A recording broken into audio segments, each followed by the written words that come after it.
Hey guys, my name is Shanann Watts. I live in Frederick, Colorado. Say hi, Cece. Say hi, Bells. Hi, Bill. No, you gotta say hi. Hi. And we can't forget Dieter. Here comes Dieter. American Murder: The Family Next Door adalah sebuah film dokumenter yang dirilis di Netflix pada tahun 2020. Film ini mengangkat kasus nyata yang terjadi pada tahun 2018 di Colorado, Amerika Serikat, di mana seorang pria bernama Chris Watts membunuh istri dan kedua anak perempuannya. Alur cerita dari film ini didapat dari rekaman video, kamera polisi, wawancara, CCTV, dan bukti-bukti lain yang mengungkapkan kronologi pembunuhan tersebut dan bagaimana polisi akhirnya mengungkap pelaku. Berikut adalah alur cerita singkat dari American Murder: The Family Next Door.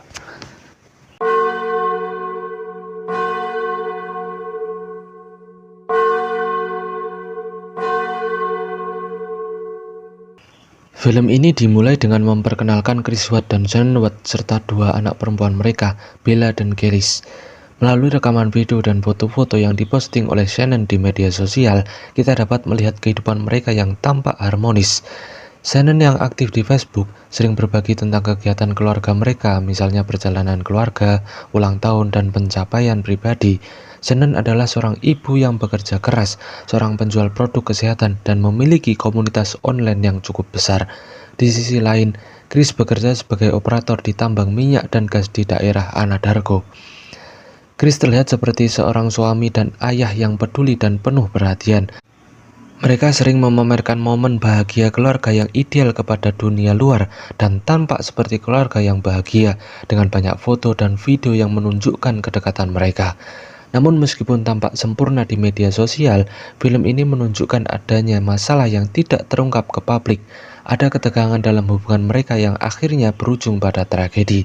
Ketika penyelidikan dimulai, kita mulai mengetahui bahwa hubungan mereka sebenarnya bermasalah, terutama setelah pernyataan dan wawancara yang dilakukan dengan teman-teman dan keluarga. Shanann yang aktif di media sosial sering membagikan momen-momen keluarga mereka secara online. Namun, meskipun di luar tampaknya sempurna, ada ketegangan yang tidak terlihat dalam kehidupan pribadi mereka. Kisah dimulai pada malam tanggal 13 Agustus 2018. Shanann kembali dari perjalanan bisnisnya di Arizona.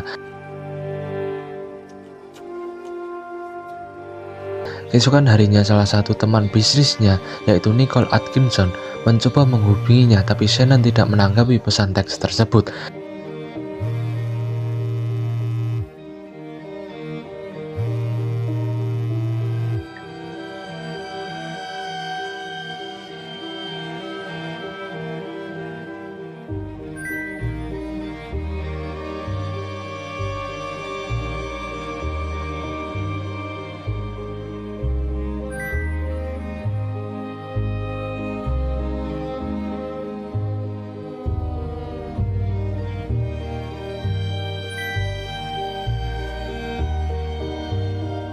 Akhirnya Nicole merasa khawatir dan dia langsung bergegas ke rumah Shanann.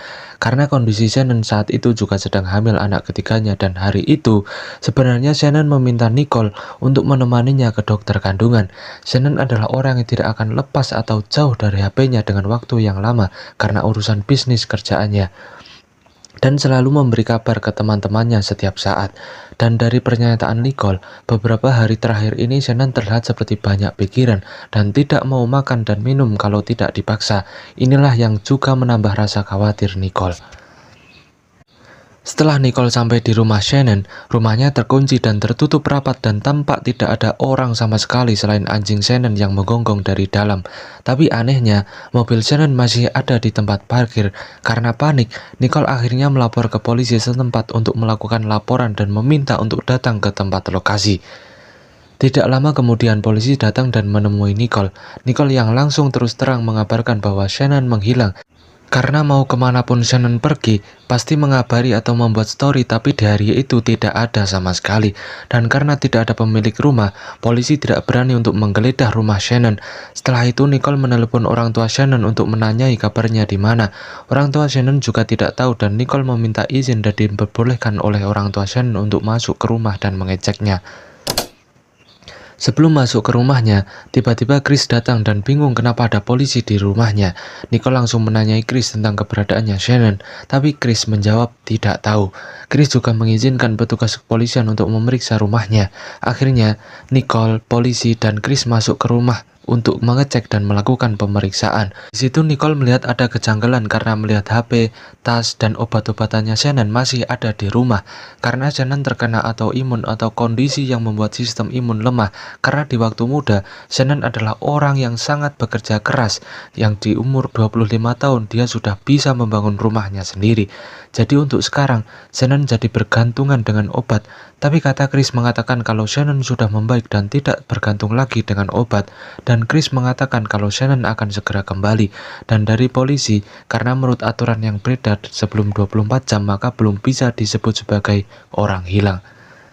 Ketika mau pulang, polisi melihat kalau tetangganya juga memiliki CCTV yang mengarah ke rumah Chris, yang siapa tahu di sana ada bukti yang bisa didapatkan. Akhirnya petugas kepolisian dan Chris menuju ke sana dan meminta izin untuk memeriksa CCTV-nya. Setelah melihat CCTV dan polisi bilang tidak ada kejanggalan yang terjadi, akhirnya dengan kondisi hilangnya anak dan istrinya, polisi menyuruh Chris untuk pulang dan istirahat di rumah. Setelah Chris keluar, polisi mengajak tetangganya berdiskusi kalau ada kejanggalan yang ditemukan.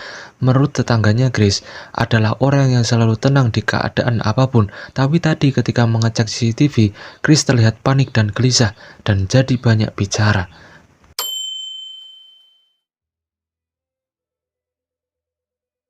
Dan esoknya, yaitu pada tanggal 14 Agustus 2018, karena tidak ada informasi yang terkait dengan keberadaan dari Shannon dan kedua putrinya, akhirnya laporan diterima dan disetujui bahwa mereka hilang. Polisi kembali mewawancari Chris dan ingin memasukkan data istri dan kedua anaknya ke kantor kepolisian, seperti warna rambutnya, bentuk wajahnya, warna kulit, mata, berat badannya, tinggi badannya, dan sebagainya. Dan diwawancara, Chris bilang kalau sebelumnya ada konflik yang menyebabkan Chris dan Shannon berdebat. Dan ketahui bahwa selama ini ibu dan saudara Chris tidak suka dengan Shannon karena merasa Shannon mengambil Chris darinya. Sampai waktu pernikahan Chris dan Shannon pun mereka tidak hadir. Dan 2 bulan sebelum kejadian ini, Shannon datang mengunjungi rumah ibunya Chris dan di sana juga ada pertengkaran karena ibu Chris memberikan es krim yang membuat putrinya alergi dan sakit. Akhirnya satu persatu penyebab kejadian ditemukan.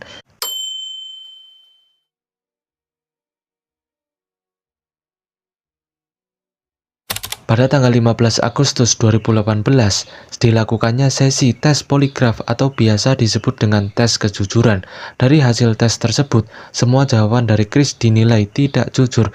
Alhasil, pihak dari tes poligraf dan polisi mencoba mengulik keterangan lagi dari Chris dan meminta Chris untuk jujur tentang apa yang sebenarnya terjadi dan di mana Shannon dan kedua putrinya.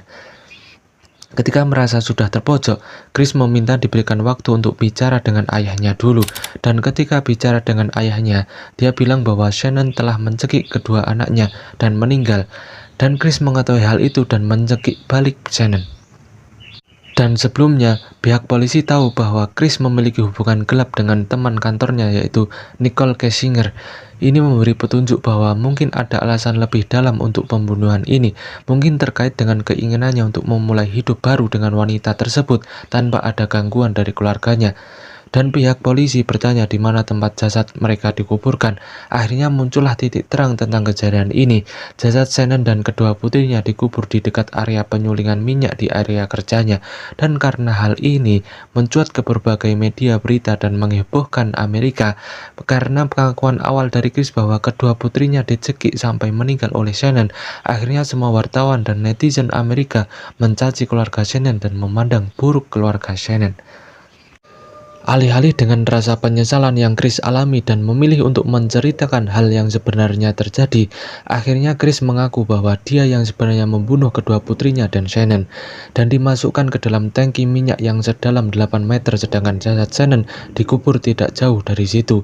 Setelah beberapa hari penyelidikan yang intens, Chris akhirnya mulai mengubah ceritanya. Pada awalnya ia mengatakan bahwa ia tidak tahu apa yang terjadi pada Shannon dan anaknya, namun seiring berjalannya waktu dan dengan semakin banyaknya bukti yang mengarah padanya, Chris akhirnya mengaku bahwa ia telah membunuh Shannon dan kedua putrinya. Motifnya dalam pengakuan terakhirnya, Chris mengungkapkan bahwa ia dan Shannon terlibat dalam pertengkaran hebat di pagi hari tanggal 13 Agustus. Ia mengatakan bahwa setelah pertengkaran tersebut, ia membunuh Shannon dan membungkusnya dengan selimut dan dimasukkan ke dalam bak mobilnya. Bella dan Kelis melihat kejadian itu. Hal inilah mereka jadi diajak juga oleh Chris dan pergi ke tempat kerjanya. Setelah itu, ia kemudian membunuh kedua anak perempuannya Bella dan Kelis dengan cara yang sangat brutal, menggunakan bantal dan menyumpal mereka dalam kondisi yang sangat tragis dan memasukkannya ke dalam tangki minyak yang sedalam 8 meter. Chris mengaku bahwa ia sudah lama merasa tertekan dalam pernikahannya dengan Shannon. Ia berhubungan dengan Nicole Kessinger selama beberapa bulan sebelum peristiwa ini terjadi, dan ia merasa ingin keluar dari pernikahannya dan memulai kehidupan baru. Tragisnya, niatnya untuk bebas dari pernikahan mengarah pada pembunuhan keluarga yang sangat kejam. Film dokumenter ini menggali dampak dari kejahatan ini terhadap keluarga besar Watts, terutama orang tua Shannon yang sangat terpukul oleh kejadian tersebut. Keluarga Shannon mengungkapkan bagaimana mereka sangat mencintai anak-anak mereka dan merasa sangat dihancurkan dengan kehilangan mereka. Setelah pengakuannya, Chris Watts dijatuhi hukuman penjara seumur hidup tanpa kemungkinan pembebasan bersyarat pada bulan November 2018. Ia tidak hanya kehilangan kebebasannya, tetapi juga hubungan dengan keluarga besarnya. Dan setelah Chris membunuh mereka, Chris sempat menghubungi sekolah anaknya untuk pembatalan masuk sekolah dan menghubungi pihak makelar untuk menjual rumahnya dan menghubungi pacarnya yaitu Nicole untuk mengajaknya membuat kehidupan baru. American Murder: The Family Next Door bukan hanya sekedar film dokumenter tentang pembunuhan, tetapi juga menggambarkan bagaimana penipuan, kebohongan, dan motif pribadi dapat merusak kehidupan sebuah keluarga yang tampak sempurna. Film ini menggunakan footage asli dan bukti-bukti yang mengungkapkan kengerian yang terjadi di balik pintu rumah keluarga Watts. Film ini juga menyoroti bagaimana teknologi seperti rekaman, video, pesan teks, dan media sosial memainkan peran penting dalam penyelidikan dan pengungkapan kejahatan ini. American Murder: The Family Next Door bukan hanya sebuah film dokumenter tentang pembunuhan yang mengerikan, tetapi juga sebuah peringatan tentang bagaimana orang seringkali berusaha menciptakan citra yang sempurna di media sosial, meskipun di baliknya ada masalah yang sangat serius. Film ini juga menggali betapa dalam pengaruh hubungan pribadi dan masalah tersembunyi dapat mempengaruhi keputusan-keputusan ekstrim. American Murder: The Family Next Door menggambarkan tragedi yang sangat dalam, tetapi juga mengajak kita untuk mempertanyakan bagaimana kita melihat kehidupan orang lain melalui lensa media sosial dan betapa banyak yang bisa disembunyikan oleh sebuah cerita. Dokumenter ini berupa menunjukkan bagaimana kebohongan, penipuan, dan pengkhianatan bisa merusak kehidupan keluarga dan bagaimana sebuah keputusan bisa mengubah segalanya dalam sekejap. Film ini bukan hanya berfokus pada kejahatan itu sendiri, tetapi juga pada sisi psikologis dan sosial yang mungkin menjadi latar belakang dari peristiwa yang sangat mengerikan ini. Sekian dari saya, ada kurang lebihnya saya mohon maaf, saya batik baik, terima kasih dan sampai jumpa.